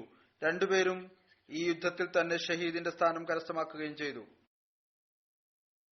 അത് നൗഫൽ ബിൻ മുആവിയ ദേലിയാണ് ഹസ്രത്ത് യസീദിനെ ഷഹീദാക്കിയത്. മറ്റൊരു അഭിപ്രായം അനുസരിച്ച് കൊലയാളിയുടെ പേര് തൊയ്മ ബിൻ അദി എന്നായിരുന്നു. ഹസ്രത്ത് യസീദ് ബിൻ ഹാരിസ് ബദർ യുദ്ധ ദിവസം തന്റെ കൈകളിൽ ഈത്തപ്പഴം ഇടുന്നു. അദ്ദേഹം അത് വലിച്ചെറിഞ്ഞുകൊണ്ട് യുദ്ധം ആരംഭിച്ചു. അങ്ങനെ യുദ്ധം ചെയ്ത് ഷഹീദായി. അടുത്തതായി പറയാൻ പോകുന്ന സഹാബി, അദ്ദേഹത്തിന്റെ പേര് ഹസ്രത്ത് ഉമൈർ ബിൻ ഹുമാം എന്നാണ്. ഹസ്രത്ത് ഉമൈർ ബിൻ ഹുമാമിന്റെ ബന്ധം അൻസാറുകളുടെ ഗോത്രം ഖദ്റജിന്റെ ശാഖ ബനു സലമയിലെ കുടുംബം ബനു ഹറാം ബിൻ കഅബുമായിട്ടായിരുന്നു. ഹസ്രത്ത് ഉമൈർ പിതാവിന്റെ പേര് ഹുമാം ബിൻ ജമൂം, മാതാവിന്റെ പേര് നവാർ ബിൻ ആമിർ എന്നായിരുന്നു. റസൂൽ തിരുമേനി സല്ലല്ലാഹു അലൈഹി വസല്ലം ഹസ്രത്ത് ഉമൈർ ബിൻ ഹുമാം, ഹസ്രത്ത് ഉബൈദ് ബിൻ ഹാരിസ് മത്തല്ലബി എന്നിവർക്കിടയിൽ സഹോദര്യ ബന്ധം സ്ഥാപിച്ചു. അവർ മക്കയിൽ മദീനയിലേക്ക് ഹിജ്റത്ത് ചെയ്തപ്പോൾ ഇവർ 2 പേരും ബദർ യുദ്ധത്തിൽ ഷഹീദായവരിൽ ഉൾപ്പെടുന്നു. ബദർ യുദ്ധസമയത്ത് മുശ്രിക്കീങ്ങൾ അടുത്തു വന്നപ്പോൾ റസൂൽ തിരുമേനി സല്ലല്ലാഹു അലൈഹി വസല്ലം പറഞ്ഞു, ആ സ്വർഗത്തിനായി മുന്നേറുക ഏതൊന്നിന്റെ വ്യാപ്തിയാണോ ആകാശഭൂമികൾക്ക് തുല്യമായിട്ടുള്ളത്. നിവേദകൻ പറയുന്നു, ഹസ്രത്ത് ഉമൈർ ബിൻ ഹുമാം ചോദിച്ചു, യാ റസൂലുള്ളാഹ്, ആ സ്വർഗം ഏതൊന്നിന്റെ വിശാലതയാണോ ആകാശഭൂമിയോളം ഉള്ളത്, അതാണോ താങ്കൾ പറയുന്നത്? അവിടുന്ന് പറഞ്ഞു, അതെ. അപ്പോൾ അദ്ദേഹം പറഞ്ഞു, ബഖേ ബഖേ, അതായത് വാ വാ. അപ്പോൾ റസൂൽ തിരുമേനി സല്ലല്ലാഹു അലൈഹി വസല്ലം ചോദിച്ചു, നീ ബഖേ ബഖേ എന്ന് എന്താണ് പറയുന്നത്? കാരണം കൊണ്ടാണ് പറയുന്നത്? അദ്ദേഹം പറഞ്ഞു, യാ റസൂലുള്ള, അള്ളാഹുവാണ് സത്യം, ഞാൻ കേവലം ഈ ഒരു ആഗ്രഹം കൊണ്ടാണ് അങ്ങനെ പറയുന്നത്, ഞാൻ സ്വർഗത്തിലെ വാസികളിൽ ഉൾപ്പെടുന്നവനായി തീരട്ടെ. റസൂൽ തിരുമേനി സല്ലല്ലാഹു അലൈഹി വസല്ലം പറഞ്ഞു, താങ്കൾ അതിലെ വാസികളിൽ ഉൾപ്പെട്ടവൻ തന്നെ.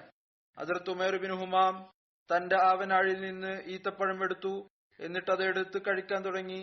എന്നിട്ട് അവിടുന്ന് പറഞ്ഞു, അഥവാ ഞാൻ ഈ ഈത്തപ്പഴം കഴിക്കുന്നത് വരെ ജീവിച്ചിരുന്നാൽ അത് ഒരു നീണ്ട ജീവിതമായിരിക്കും.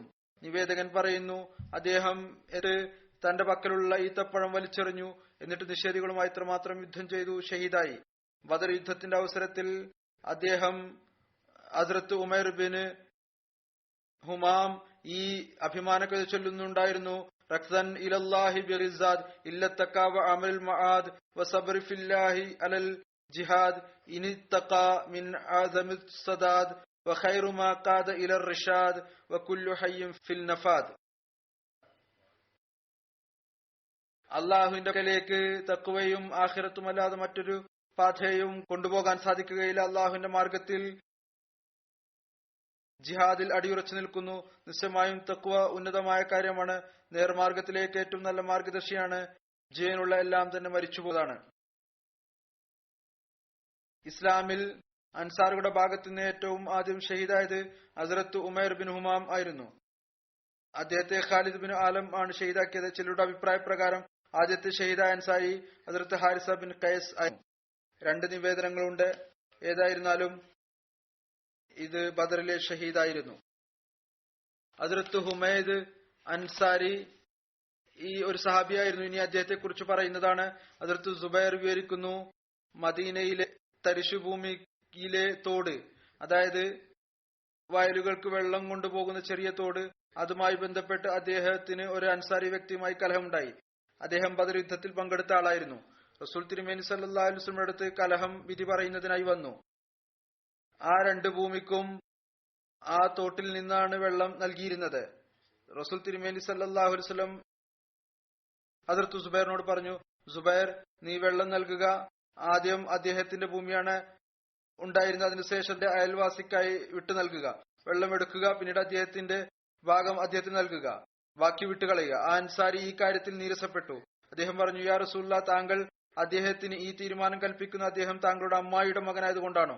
റസൂൽ തിരുമേനി സല്ലല്ലാഹു അലൈഹി വസല്ലം മുഖം ചുവന്നു. പിന്നീട് അവിടുന്ന് ഹദ്റത്ത് സുബൈറിനോട് പറഞ്ഞു, ആദ്യം ഔദാര്യം എന്ന നിലയിലാണ് സംസാരിച്ചിരുന്നത്, വെള്ളം അല്പമെടുത്ത് വിട്ടു നൽകുക. ഇപ്പോൾ അത് അവകാശം എന്ന നിലയിൽ വന്നിരിക്കുന്നു, കാര്യം മാറിയിരിക്കുന്നു. നീ വെള്ളം നൽകുക, അത് തടഞ്ഞു വെക്കുകയും ചെയ്യുക. ഏതെന്നാൽ വരമ്പ് വരെ വെള്ളം വരേണ്ടതാണ്. തന്റെ വയലുകൾക്ക് മുഴുവൻ വെള്ളം നൽകുക. റസൂൽ തിരുമേനി സല്ലല്ലാഹു അലൈഹി വസല്ലം ഹദ്റത്ത് സുബൈറിന് അദ്ദേഹത്തിന് മുഴുവൻ അവകാശം നൽകി. എന്നാൽ റസൂൽ തിരുമേനി സല്ലല്ലാഹു അലൈഹി വസല്ലം അതിനു മുമ്പ് ഹദ്റത്ത് സുബൈറിന് തന്റെ അഭിപ്രായം നൽകിയിരുന്നു. അതിൽ അദ്ദേഹത്തിനും ആ അൻസാരിക്കും വലിയ ഒഴിവുണ്ടായിരുന്നു. എന്നാൽ അൻസാരി റസൂൽ തിരുമേനി സല്ലല്ലാഹു അലൈഹി വസല്ലമെ നീരസപ്പെടുത്തിയപ്പോൾ റസൂൽ തിരുമേനി സല്ലല്ലാഹു അലൈഹി വസല്ലം ഹദ്റത്ത് സുബൈറിന് ശരിയായ വിധി നൽകിക്കൊണ്ട് അദ്ദേഹത്തിന് മുഴുവൻ അവകാശവും നൽകി. ഉർവ പറയുന്നു, ഹസ്രത്ത് സുബൈർ പറയുമായിരുന്നു, അള്ളാഹുവാണ് സത്യം, ഞാൻ ഇതാണ് മനസ്സിലാക്കുന്നത്, ഈ ആയത്ത് ഈ സംഭവവുമായി ബന്ധപ്പെട്ടുകൊണ്ടാണ് ഇറങ്ങിയത്. ഫലാ വറബ്ബിക ലാ യുഅ്മിനൂന ഹത്താ യുഹ്കിമൂക ഫീമാ ശജറ ബൈനഹും. നിന്റെ നാഥനാണ് സത്യം, ഒരിക്കലും അവർ വിശ്വാസികളാവുകയില്ല ഏതുവരെ അവർ നിന്നെ ഈ കാര്യങ്ങളിൽ വിധികർത്താവാക്കുന്നില്ലയോ, ഏതൊന്നാണോ അവർക്കിടയിൽ ഭിന്നതയായി നിലനിൽക്കുന്നത്. മുഴുവൻ ആയത്തിപ്രകാരമാണ്. അതും കൂടി ഞാൻ പറയാം. ഫലാ വറബ്ബിക ലാ യുഅ്മിനൂന ഹത്താ യുഹക്കിമൂക ഫീമാ ശജറ ബൈനഹും സുമ്മ ലാ യജിദൂ ഫീ അൻഫുസിഹിം ഹറജൻ ബിമാ ഖളൈത വയുസല്ലിമൂ തസ്ലീമാ. നിന്റെ നാഥനാണ് സത്യം, ഏതുവരെ അവർ എല്ലാ കാര്യത്തിലും ഏതൊന്നിനെ കുറിച്ചാണോ അവരിൽ കലഹം ഉണ്ടായിട്ടുള്ളത് അതിൽ നിന്നെ വിധികർത്താവാക്കുന്നില്ലയോ, പിന്നീട് നീ നടത്തുന്ന വിധിയിൽ തങ്ങളുടെ ഹൃദയങ്ങളിൽ ഏതെങ്കിലും വിധത്തിലുള്ള ഞെരുക്കം കാണിക്കാതിരിക്കുകയും പൂർണ്ണമായ നിലയിൽ അനുസരിക്കുകയും ചെയ്യുന്നില്ലയോ, അതുവരെ അവർ ഒരിക്കലും വിശ്വാസികളാവുകയില്ല.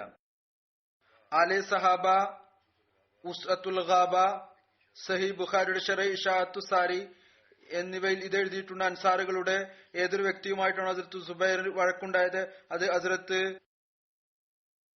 ഉമൈർ അൻസാരി ആയിരുന്നു. അദ്ദേഹം ബദറിൽ പങ്കെടുത്ത ആളായിരുന്നു. ഏതായിരുന്നാലും ചില സമയത്ത് ഷെയ്ത്താൻ മറിഞ്ഞിരുന്ന ആക്രമണം നടത്തുന്നു. എന്നാൽ ഈ ബദരി സഹാബാക്കളെ കുറിച്ച് അള്ളാഹും ഇവർക്ക് പുറത്തു കൊടുത്തിരിക്കുന്നു എന്ന് സാക്ഷ്യപ്രഖ്യാപനം നടത്തിക്കഴിഞ്ഞിട്ടുള്ളതാണ്. ഹസ്രത്ത് Amr bin Muadh bin Numan വസി ഒരു സഹാബിയായിരുന്നു. ഹസ്രത്ത് അമറിന്റെ പിതാവിന്റെ പേര് മുഅദ് ബിൻ നുഅ്മാൻ എന്നും മാതാവിന്റെ പേര് കബ്ഷ ബിൻത് റാഫി എന്നുമായിരുന്നു. ഹസ്രത്ത് അമർ ബിൻ മുആദ് അൻസാരി അഷ്അലി ഗോത്രത്തിലെ ഔസ് ഗോത്രത്തിലെ തലവൻ സഅദ് ബിൻ മുആദിന്റെ സഹോദരനാണ്. അൻസാറിയുടെ ഗോത്രം ബനു അബ്ദുൽ അഷ്അലി ബന്ധം ഉള്ളത് കൊണ്ട് അഷ്അലി എന്നും പറയുമായിരുന്നു. ഈ ഗോത്രത്തിൽ നിന്ന് വലിയ സംഖ്യയിൽ ആളുകൾ ഇസ്ലാം സ്വീകരിച്ചിരുന്നു. ഹസ്രത്ത് ആസിം ബിൻ ഉമർ ബിൻ ഖതാദയിൽ നിന്ന് നിവേദനം, റസൂൽ തിരുമേനി സല്ലല്ലാഹു അലൈഹി വസല്ലം അൻസാറുകളിൽ അമർ ബിൻ മുആദിനും മക്കയിൽ നിന്ന് ഹിജ്റത്ത് ചെയ്തു വന്ന ഹസ്രത്ത് ഉമൈർ ബിൻ അബു വക്കാസിനും ഇടയിൽ സഹോദര്യ ബന്ധം സ്ഥാപിച്ചു. Umair bin Abu Waqqas Saad bin Abu വക്കാസിന്റെ സഹോദരനായിരുന്നു. ഹസ്രത്ത് അമർ ബിൻ മുആദ് തന്റെ സഹോദരൻ ഹസ്രത്ത് സഅദിനൊപ്പം ബദർ യുദ്ധത്തിൽ പങ്കെടുത്തിരുന്നു. ഹസ്രത്ത് അമർ ബിൻ മുആദ് ഉഹദ് യുദ്ധത്തിൽ ഷഹീദായി. അദ്ദേഹത്തെ സിറാർ ബിൻ ഖത്താബാണ് ഷഹീദാക്കിയത്. സിറാർ ബിൻ ഖത്താബ് ഹസ്രത്ത് അമർ ബിൻ മുആദിനെ ശൂലം എറിഞ്ഞപ്പോൾ അത് അദ്ദേഹത്തിന്റെ ശരീരത്തെ കടന്നുപോയി. അപ്പോൾ അദ്ദേഹത്തോട് പരിഹാസരൂപേണ പറഞ്ഞു, നോക്കുക, നിന്നിൽ നിന്ന് ഹൂറിങ്ങളെ കൊണ്ട് നിന്നെ വിവാഹം കഴിപ്പിക്കുന്ന വ്യക്തി നഷ്ടപ്പെട്ടു പോകരുത്. ആ സമയത്തും വളരെ പരിഹാസമായ വാക്കുകൾ ഉപയോഗിച്ചു. സിറാർ മുസ്ലിം ആയിട്ടുണ്ടായിരുന്നില്ല. മക്ക വിജയ ദിവസമാണ് അദ്ദേഹം ഇസ്ലാം സ്വീകരിച്ചത്. ഹസ്രത്ത് അമർ ബിൻ മുആദിന്റെ വയസ്സ് ഷഹാദത്ത് സമയത്ത് 32 വയസ്സായിരുന്നു.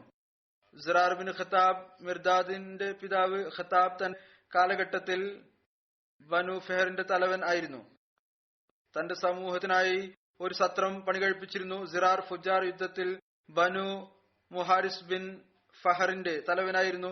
ഖുറൈശികളുടെ കുതിരസവാരിക്കാരും ധൈര്യശാലിയും നല്ല വാക്കസത്തുള്ള കവികളിൽപ്പെട്ട ആളായിരുന്നു.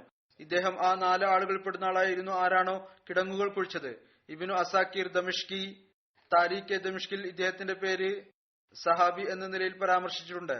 സിറാർ ഹസ്രത്ത് ഉബൈദക്കൊപ്പം സിറയെ വിജയിച്ചടക്കുന്നതിൽ ഉൾപ്പെട്ടിരുന്നു.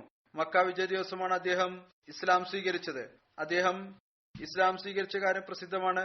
ഇദ്ദേഹത്തിന്റെ കവിതകളും എഴുത്തുകളും ഇദ്ദേഹം ഇസ്ലാം സ്വീകരിച്ചു എന്നതിന് തെളിവാണ്. ഹസ്രത്ത് മസൂദ് ബിൻ റബിയ ബിൻ അമ്ര ആണ് ഒരു സഹാബി. ഹസ്രത്ത് മസൂദ് ബിൻ റബിയയുടെ ബന്ധം കാറ ഗോത്രവുമായിട്ടാണ്. അദ്ദേഹം ബനു സുഹറ ഗോത്രത്തിന്റെ സഖ്യകക്ഷിയായിരുന്നു. ഹസ്രത്ത് മസൂദിന്റെ സ്ഥാനപ്പേര് അബു ഉമൈർ എന്നായിരുന്നു.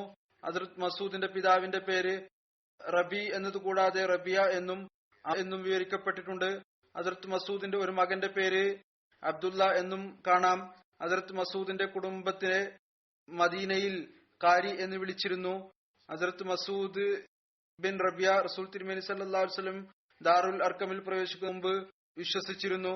ഹസ്രത്ത് മസൂദ് ബിൻ റബിയ മദീനയിലേക്ക് ഹിജ്റത്ത് ചെയ്തപ്പോൾ റസൂൽ തിരുമേനി സല്ലല്ലാഹു അലൈഹി വസല്ലം അദ്ദേഹത്തിനും ഹസ്രത്ത് ഉബൈദ് ബിൻ ത്വയ്ഹാനും ഇടയിൽ സാഹോദര്യ ബന്ധം സ്ഥാപിച്ചു. ഹസ്രത്ത് മസൂദ് ബിൻ റബിയ ബദർ, ഉഹദ്, ഖന്ദക് അതുകൂടാതെ മറ്റെല്ലാ യുദ്ധങ്ങളിലും റസൂൽ തിരുമേനി സല്ലല്ലാഹു അലൈഹി വസല്ലമയ്ക്കൊപ്പം പങ്കെടുത്തു. അദ്ദേഹത്തിന്റെ വഫാത്ത് 30 ഹിജ്റിയിൽ നടന്നു. അപ്പോൾ അദ്ദേഹത്തിന്റെ പ്രായം 60 വയസ്സിൽ കൂടുതലായിരുന്നു. അല്ലാഹു ഈ എല്ലാ സഹാബാക്കളുടെയും സ്ഥാനം ഉയർത്തിക്കൊണ്ടിരിക്കുമാറാകട്ടെ. ഇവരുടെ നന്മകൾ നമ്മളും നിലനിർത്തുന്നവരായി തീരട്ടെ. ഇതിനുശേഷം ഞാൻ ചുരുങ്ങിയ നിലയിൽ മാത്രം ഇത് പറയാൻ ആഗ്രഹിക്കുന്നു. അടുത്ത ജുമാ മുതൽ ഇൻഷാ അല്ലാഹു തആല ജൽസ സാലാന ബ്രിട്ടൻ ആരംഭിക്കുകയാണ്. ഇവിടെ അത് എല്ലാ തലത്തിലും അനുഗ്രഹീതമായി തീരുന്നതിന് വേണ്ടി ദുആ ചെയ്യുക. അല്ലാഹു എല്ലാ നിലയിലും അനുഗ്രഹിക്കുമാറാകട്ടെ. ഡ്യൂട്ടി ഉള്ളവർ തങ്ങളുടെ മുഴുവൻ കഴിവുകളും ഉപയോഗിച്ച് ഈ ഡ്യൂട്ടികൾ ചെയ്യാൻ വേണ്ടി ശ്രമിക്കുക. ദുആയും ചെയ്തുകൊണ്ടിരിക്കുക. അല്ലാഹു തൗഫീഖ് നൽകുമാറാകട്ടെ. ശരിയായ രീതിയിൽ ഡ്യൂട്ടി ചെയ്യുന്നതിനു വേണ്ടി അല്ലാഹു ഇവർക്ക് മെച്ചപ്പെട്ട നിലയിൽ ഹദ്റത്ത് മസീഹ് മൗഊദ് അലൈഹി സ്വലാത്തു വസ്സലാമിന്റെ അതിഥികളെ സേവിക്കാനുള്ള തൗഫീഖ് നൽകുമാറാകട്ടെ. ഈ വർഷം ട്രാൻസ്പോർട്ട് വകുപ്പിന് ഈ ഒരർത്ഥത്തിൽ കുറച്ച് അധികം ജോലി ചെയ്യേണ്ടതായിട്ട് വരും. പ്ലാനിങ്ങും ചെയ്യേണ്ടതായി വരും. ഇവിടെ ജമാഅത്തിന്റെ താമസ സ്ഥലങ്ങളിൽ താമസിക്കുന്ന അതിഥികൾ അവരെ ഇസ്ലാമാബാദിൽ ജൽസക്കു മുമ്പും അതിനുശേഷം ഏതാനും ദിവസവും വരാനുള്ള സംവിധാനം ഒരുക്കണം. ട്രാൻസ്പോർട്ടിനുള്ള സംവിധാനം ചെയ്യേണ്ടതായി വരും. അതിന് ഞാൻ അഫ്സർ ജൽസ സാലാനയോട് പറഞ്ഞിട്ടുണ്ടായിരുന്നു പ്ലാനിംഗ് ചെയ്യുക എന്ന്. അതനുസരിച്ച് പ്രവർത്തനം തുടങ്ങിയിട്ടുണ്ടാകുമെന്ന് കരുതുന്നു. അങ്ങനെ അതിഥികൾ അവിടെ ഇസ്ലാമാബാദിലും വന്ന് അവിടെയും നമസ്കാരം അനുഷ്ഠിക്കുന്നതിനു വേണ്ടി ജൽസയുടെ ദിവസങ്ങളിൽ ഹദീഖത്തുൽ മഹദിയിൽ സംവിധാനം ഉണ്ടാകാറുണ്ട്. അള്ളാഹു എല്ലാ പ്രവർത്തനങ്ങളും ഏറ്റവും ഉത്തമമായ നിലയിൽ പൂർത്തിയാക്കാൻ എല്ലാവർക്കും തൗഫീഖ് നൽകുമാറാകട്ടെ.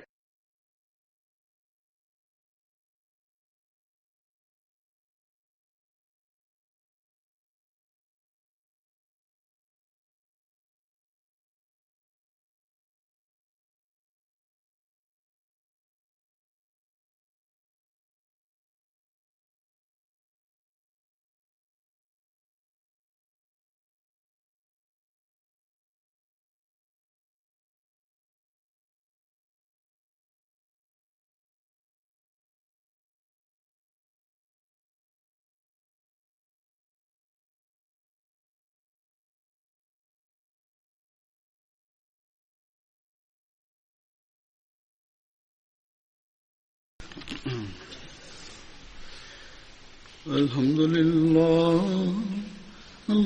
لله نحمده ونستعينه ونستغفره ونؤمن به ونتوكل عليه ونعوذ بالله من شرور أنفسنا ومن سيئات أعمالنا من